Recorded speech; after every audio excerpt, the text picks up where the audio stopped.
안녕하세요, 대주주입니다. 코로나가 쉽게 잡히고 있지 않습니다. 변이 바이러스로 인한 집단 감염도 나왔고요. 이제 곧 설 명절이라 더 안타까운 상황입니다. 물론 어쩔 수 없는 상황이지만 보고 싶은 사람들, 그리운 사람들과도 점점 더 언택트해지는 시간이 길어지는 것 같습니다. 우리는 매일매일 주식 상황을 체크를 합니다. 사소한 뉴스라도 챙겨보려고 노력하고요. 포트폴리오 관리에도 굉장히 신경을 씁니다. 그런 세심함의 일부라도 설 명절을 앞두고 주변 가족, 지인, 친구들을 좀 챙겨보는 면 좋지 않을까, 문득 그런 생각들이 들었습니다. 다들 연락 한 통 없다고 바쁜 게 아닙니다. 어쩌면 넓은 바다 한가운데 외로운 섬 하나 띄운 사람처럼 이제는 당연하다는 듯 느끼고 있을지 모릅니다. 고독한 게 익숙해지는 듯이요. 오늘도 대주주와 함께 시장 체크를 해보도록 하겠습니다.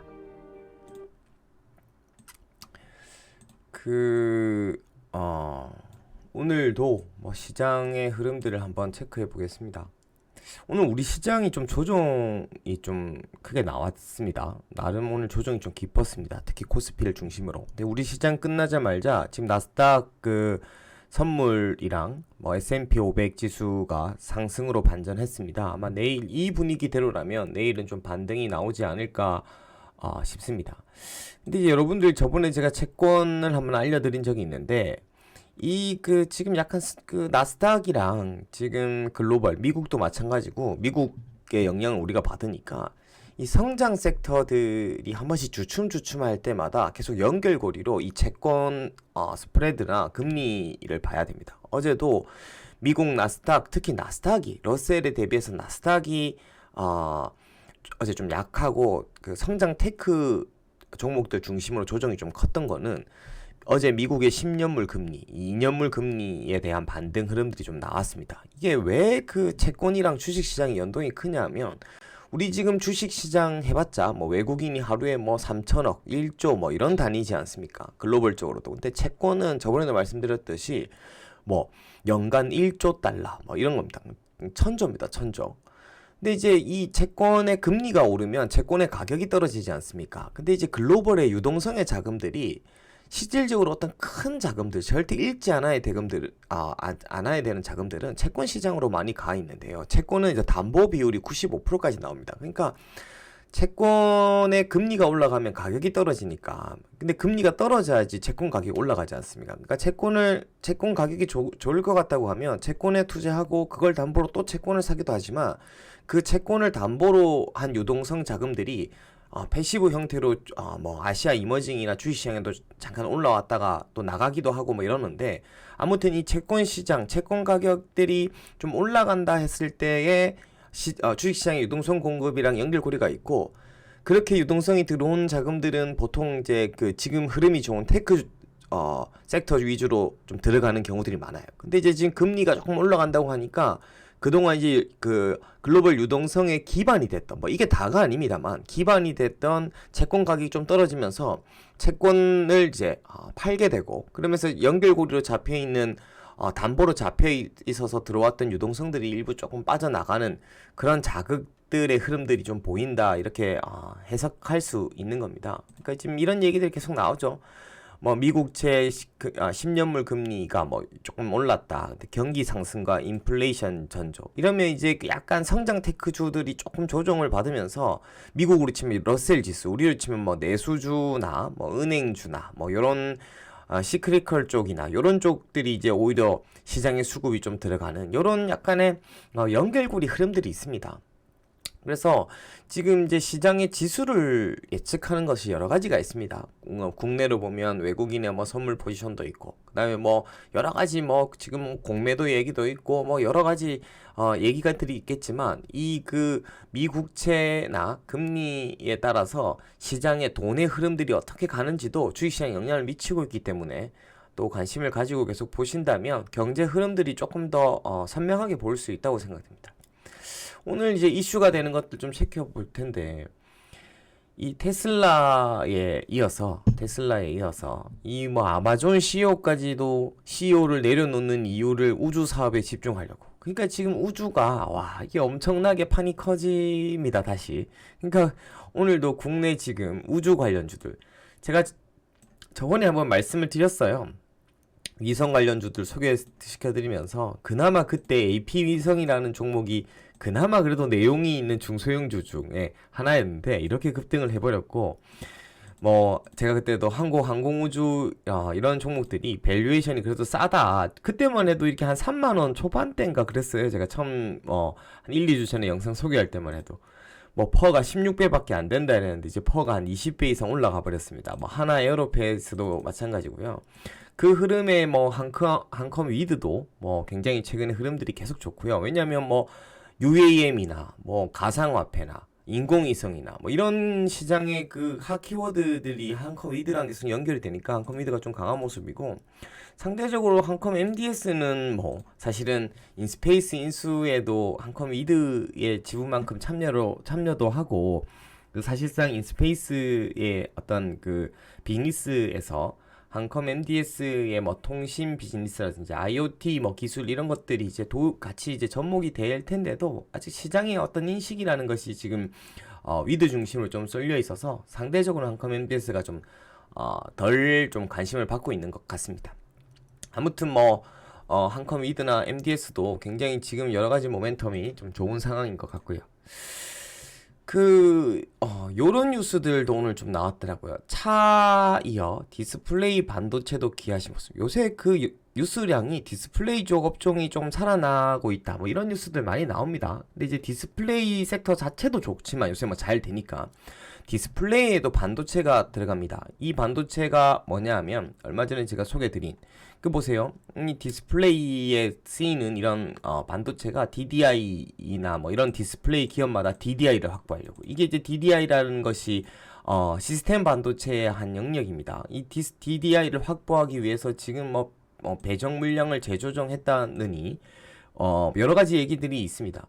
이런 지금 DDI 제가 이가 시스템 반도체, 그러니까 특히 가전 쪽으로 들어가는 시스템 반도체 하면 제가 꼭 연결고리를 한번 가지라고 한 종목들 있지 않습니까? 어버브 반도체. 그러니까 이런 회사들이 이런 그 가전 쪽에 저런 그 시스템 반도체를 설계하는 회사이기 때문에 지금 이런 업황도 굉장히 지금 어쨌든 핫하다. 그래서 이런 기사들을 보면서 종목 얘기는 없는 데가 아니라 이런 기사들이 실질적으로 우리가 다 모르지 않습니까? 산업의 인사이트들을. 그래서 뭐 그런 것들을 오히려 애널리스트 보고서나 이런 어떤 그 뉴스를 통해서 또 세부적으로 확인을 하는 것은 이런 겁니다. 이런 것들에서 이제 인사이트를 좀 얻어서 개별 종목들을 좀 찾고 수혜주들을 좀 걸러내는 것이 요즘 트렌드를 좀 따라가는 방법 중에 하나입니다. 요새 어쨌든 계속 지금 그 디스플레이 쪽 관련해서는 얘기가 나옵니다. 이거 뭐 퀀텀단 디스플레이 TV 상용화 이게 지금 이 삼성이 지금까지 계속 미룬 이유가 있었어요. 그러니까 LG는 화이트 방식이고 삼성은 이제 어쨌든 이 OLED의 어떤 그 방식이 하여튼 LG랑 삼성이 좀 다릅니다. 그건 한번 요새 다른 것 좀 찾아보시고요. 어쨌든 LG의 어떤 그 OLED 대형 패널의 어떤 방식 자체가 훨씬 더 상업적으로 효율성이 좋아서 지금까지는 대형 TV 쪽은 LG가 그래도 짱이다. 뭐 서로 짱이다 이러고 있는데 삼성의 어떤 방식이 제일 극복하지 못하는 게 이 블루입니다. 블루.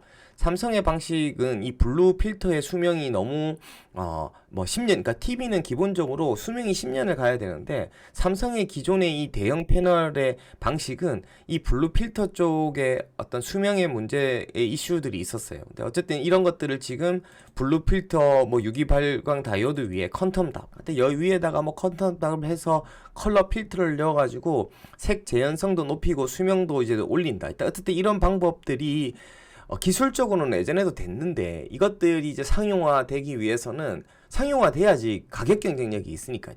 어쨌든 이제 그걸 이제 극복했다는 얘기입니다. 그래서 이제 디스플레이의 장비 얘기 이슈들이 계속 좀 나오고 있고 이 사진은 예전에 제가 보여드린 적이 있습니다. 이 사진 하시는 분들은 정말 공부를 열심히 한 99점, 100점? 네, 엄청 이런 거 딱 보고 내가 이 ICD 이 그 사진 여기 세 번째가 네 번째 대표의 ICD도 있고요. 여기에 지금 그 상장사의 디스플레이 이 사진을 나중에 다시 찾아보세요. 이 사진에 그 삼성 지금 일단 삼성 디스플레이가 퀀텀닷의 설비 한 개 라인 정도가 돌아가고 있거든요. 이제 그걸 확장한다는 건데 여기에 보면 삼성 그 이 QD 디스플레이 협력사들 대표들은 다 초청했습니다. 여기 ICD도 있고 뭐 몇 개 회사들이 있습니다. 아무튼 그런 회사들은 지금 다 요런 지금 뉴스에는 좀 수혜를 받을 수 있지 않겠나 싶고요. 오늘 이거 제가 커뮤니티에 올렸는데 한컴 로봇 대중화 1가구 1로봇 시대 많이 귀여워졌죠? 홈로봇 토끼2 어쨌든 이런 것들이 지금 올해 이제 출시한다는 얘기인데 1가구 1로봇이면 대박이죠. 얼마나 팔릴지는 잘 모르겠습니다만은 이 로봇이 뭐 가정집에도 충분히 쓸 수 있죠. 요새는 집에 자녀분이 하나기 때문에 심심해서라도 뭐 이런 게 뭐 예전에 처음 나왔을 때 토끼1은 300만 원이 넘었는데 지금 아마 200만 원 이내 가격으로 뭐 렌탈 서비스도 한다고 하는 것 같고요. 그런 경우에는 저 같은 경우도 개인적으로는 꼭 구매하고 싶거든요. 뭐 충분히 이런 기능들이 또 있으니까 교육도 있고 그리고 이게 이제 수요를 자극하는 데가 어디냐면 어린이집이나 유치원들이에요. 어린이집이나 유치원에는 이런 로봇이 하나 있으면 학부모님도 굉장히 좋아하고 거기에서 뭐 렌탈료 월 8만 원 이건 전혀 부담되는 게 아니에요. 또 교육 쪽으로 투자하기 때문에 그렇게 뭐 비용 청구들이 좀 될 수도 있고 하기 때문에 우리나라 어린이집 유치원이 만 개 뭐 어쨌든 이런 쪽이나 해가지고 꽤 팔리지 않을까. 그래서 200만 원 잡고 만 개면 200억이거든요. 아무튼 이런 것들이 올해 한컴 MDS, 한컴 로보틱스의 어떤 실적들의 성장을 얼마나 견인할지 한번 주목해봐야 되고 하여튼 제가 생각할 때 여기서는 올해 안에 출시한다고 나와 있는데 아마 5월 내에 출시하는 게 목표라고 알고 있습니다. 이 뉴스가 조금 아다리 전문 용어입니다. 이게 좀 안타까운 거는 그래요. 이게 지금 최근에 로봇 관련주가 어제만 해도 또 로봇 관련주가 막 급등을 나오더라고요. 갑자기 뭐 로보 이런 게 별 뉴스도 없이 어쨌든 로봇도 요새 그 테크주로 인식이 돼가지고 휴림 로봇 이런 거는 대표이사 배임 횡령 얘기 최근에 막 나오고 그랬는데도 뭐 좀 많이 빠지긴 했네. 와, 하여튼 아무튼 그렇습니다. 근데 이건 뭐 로봇 관련주라고 하지만 제대로 실적 나오는 회사가 없습니다. 이게 반대로 이게 한컴 저 뉴스가 어제나 엊그저께 좀 로봇 관련주가 핫할 때 나왔으면 훨씬 임팩트 있었을 거예요. 근데 오늘 전반적으로 장이 조정받는데 딱 나와가지고 조금 그 아쉽지만 아무튼 그 상반기 내로 출시라고 하면 이 그 한컴 그 MDS의 로봇도 계속적으로 좀 이렇게 홍보도 해야 되니까 부각이 될 겁니다. 이게 지금 CES 나갈 때 정도의 모습인데 요런 식으로 좀 개선이 됐어요. 눈도 좀 더 키우고 관절 같은 것도 업그레이드하고 지금도 계속 업그레이드를 하고 있다고 합니다. 이게 지금 이제 이 뉴스를 뭐 어떻게 이거 해석할 수 있는 사람 없어요. 아웃폴딩 최고라던 화웨이 결국 삼성 따라 안으로 접는다. 이거는 진짜 뭐 그냥 뭐 당연한 뉴스고 화웨이 핸드폰이 22일 날 공개가 된대요. 웨이터 2가. 근데 여기에 이제 아웃폴딩이 아니라 인폴딩으로 한대요. 이거는 중요한 뭐 내용이 아니에요. 그런데 이것을 올해는 삼성전자가 폴더블 대중화를 목표로 어쨌든 이제 하웨이 메이트에 삼성 디스플레이의 패널을 공급한다는 얘기예요. 생각나는 종목이 있겠죠. 지금 이제 올해 하반기에도 지금 하웨이뿐만 아니라 뭐 샤오미나 중국의 제조 사업들이 상당 부분 지금 삼성 디스플레이 패널을 채용할 것 같아요. 원래 하웨이는 BOE가 만들어졌거든요. 메이트 1에는. 그게 코롱인더 CPI가 들어갔어요. 근데 워낙 수율도 안 나오고 아직 폴더블 디스플레이의 제조 기술이 BOE가 부족하다 보니까 아무튼 하웨이가 거기에 양산 물량 대응이 안 되는 거예요. 그래서 디스플레이에 맡겨요. 근데 이미 코롱인더랑 경인양행은 하웨이의 메이트 1 제품에는 콜을 받았기 때문에 지금 삼성 디스플레이가 앞으로 하웨이 걸 만들어준다 하면 삼성 디스플레이에 지금 계속 테스트를 2년째 지금 3년째 하고 있는 코롱인더 경인양행이 은행 변호표를 1번을 뽑고 있는 건 제가 이제 계속 추적 관측을 하고 있었기 때문에 알지 않습니까? 그래서 저는 이게 아직 사실 경인양행을 통해서 뭐 그렇다 이렇게 확인해 주기는 쉽지 않아요. IR에도 보수적이고 뭐 뭐 완전 될 때까지는 뭐 경인도 뭐 모르겠지만 최근에 어쨌든 코롱인도 주가도 좀 핫하게 주목받고 있고, 아무튼 이거 제 지금 인사이트로는 이번에는 무조건 UTG로 대응할 수 없으니까 CPI인데, CPI 하면 지금 뭐 코롱인더 경인양행이랑 뭐 SKC 정도가 이제 삼성에 대응 중이고, 스미토모는 어차피 양산 물량은 설비를 하지 않았기 때문에 뭐 하드 코팅 정도만 할 수는 있겠죠. 그렇기 때문에 SKC보다는 코롱인더랑 경인양행이 먼저 사실 은행에 가서 테스트를 1년 정도 앞서 했기 때문에 번호표는 코롱인더나 경인이 먼저 뽑혀 있지 않을까. 그래서 어쨌든 최근에 이런 뉴스들이 계속 나오니까 이제 다시 그 지금 그동안 좀 관심을 별로 가지지 않았던 저런 경인양이나 코롱인더 이런 주식도 계속 제가 언급의 빈도가 많아지는 거예요. 왜? 계속 분위기들이 그냥 그 굴뚝에 연기가 살살 나오고 있는 거예요. 근데 물론 아직 불을 떼는지는 눈으로 확인을 안 했어요. 멀리서 굴뚝에 연기만 확인한 거죠. 그리고 거기에 무슨 뭐 밥을 짓는지 뭐 고기를 삶는지는 잘 모르겠어요. 아직 그거는 좀 더 확인을 해봐야 되는 거죠. 모르겠는데 연기가 살살 나는 거죠. 그런 것들이 이제 있고, 아이폰 13 미니 카메라 성능 갤럭시 S21 울트라 넘어선다. 이게 이제 아이폰 이제 뭐 12가 잘 팔렸고 13이 이제 뭐 앞으로 뭐 올해 9월에 공개된다 이러고 있습니다. 근데 어쨌든 제가 항상 얘기 드렸죠. 애플이나 이제 카메라 얘기가 나오면 이제 하이비전 시스템, 물론 하이비전 시스템에 지금은 더 큰 모멘텀이 오히려 그 자율주행 쪽에 뭐 LG 이노텍 통해서 애플카의 전장을 대응할 수 있느냐, 테슬라의 하이비전의 자회사의 그런 그 검사 장비나 카메라 자율주행 쪽 모듈 장비가 앞으로 들어갈 수 있을까가 사실 시장의 주가로는 더 임팩트한데, 아무튼 지금 사실은 이제 이런 뉴스들도 사실 하이비전 굉장히 좋은 뉴스예요. 여기 보세요. 같이 조금 읽어보시죠. 이런 지금 이제 아이폰 13에는 미니에는 뭐 라이다의 스캐너도 들어가지 않을까. 이걸 통해서 아이폰 13부터는 VR 컨텐츠들을 아이폰이 보여주지 않을까 뭐 이러고 있고, 카메라 성능 면에서는 갤럭시 S21 울트라를 능가할 수 있다라고 얘기를 하면서 초광각 카메라 탑재. 이제 다시 애플이 이렇게 치고 나가면 삼성도 또 카메라 경쟁이 시작되는 겁니다. 이런 것들과 관련해서는 지금 나무가나 지금 TOF랑 카메라 쪽 대응하고 있는 뭐 하이비전, 어쨌든 이런 회사들이 다 조금 수혜주, 뭐 MC넥스도 역시 마찬가지겠죠. 여기 보시면 이런 라이다로 불리는 TOF, 이게 이제 그 사물을 인식하는 기술이고, 3D 센서, 이게 지금 다 하이비전의 사업 보고서나 읽어보면 나오는 겁니다. 이런 것들이 이제 최상위 아이폰 12에서는 최상위 프로 라인에만 적용됐는데 아이폰 13에서는 전 모델로 확장될 거래요. 그러면 딱 이 답이 나오잖아요. 프로에만 적용됐는데 13부터는 라인 확장해야 되면 이제 설비 9월 전에 들어가고 뭐 이런 얘기들이에요.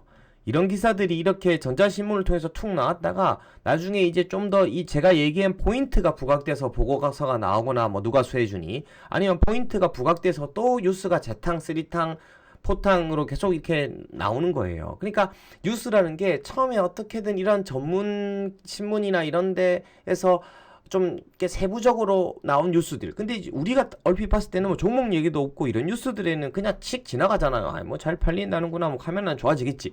근데 사실 공부를 하다 보면 이런 뉴스들이 이제는 처음에 그러니까 이럴 때가 아직 늦지 않았거나 이런, 나중에 뭐 종목 얘기로 또 뭐 무슨 수혜주 누구 수혜주 이래버리면 그때는 이미 뭐 좀 저가 매수하기 좀 어려워질 수도 있고 뭐 여러 가지겠죠.